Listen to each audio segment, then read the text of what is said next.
All right, so after we spent the day with the Kids and Dreams Foundation at their Operation Shine Camp, which was spectacular and awesome, we took the boat up north.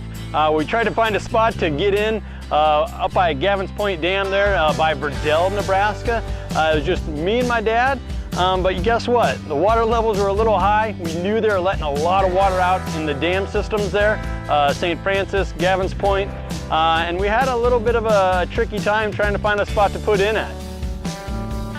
So after a couple of tries, we actually did find a place where my dad and I could get our boat into the water. And once we got in and we got Shadow all loaded up and the big frig cooler all loaded up for a day on the water, we found out that we're in for a tough day of fishing.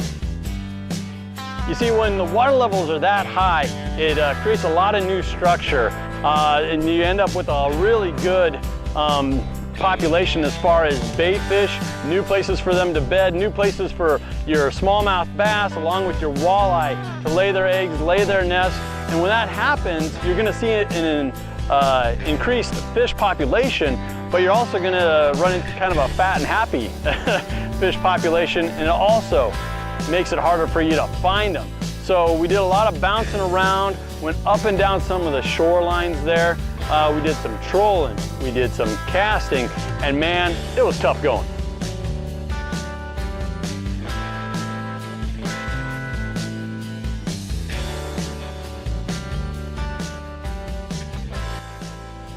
So we pulled the Tini up on the sandbar there.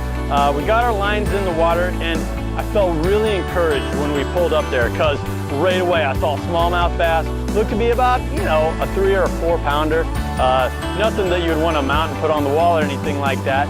But I was encouraged because we were having a tough go of it all with that expanded water structure and so much debris underneath the water. We were having a tough time finding these fish.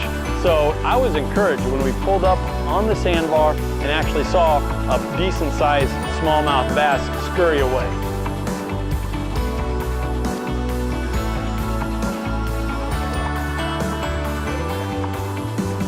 So we got to a sandbar there, and I gotta tell you, it was a little eerie. I wanna call it Toad Island because there were toads everywhere. You'd take a step here, you'd take a step there, and you'd see 5 or 6 toads jump in all different directions. You know, it kept Shadow busy chasing all the toads around, but a little weird what was going on there.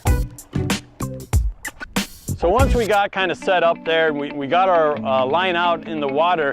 We've had a lot of success fishing that way in the past, my father and I, and you really don't know what you're gonna get, whether it be a smallmouth bass, a sauger, a sawguy cruising up and down, or a walleye cruising up and down along the shoreline there. We're really just hoping for whatever because we're having such tough luck on the river. I had on a worm, Neil had on a minnow. We also did some casting there with some crankbaits, and man, once again,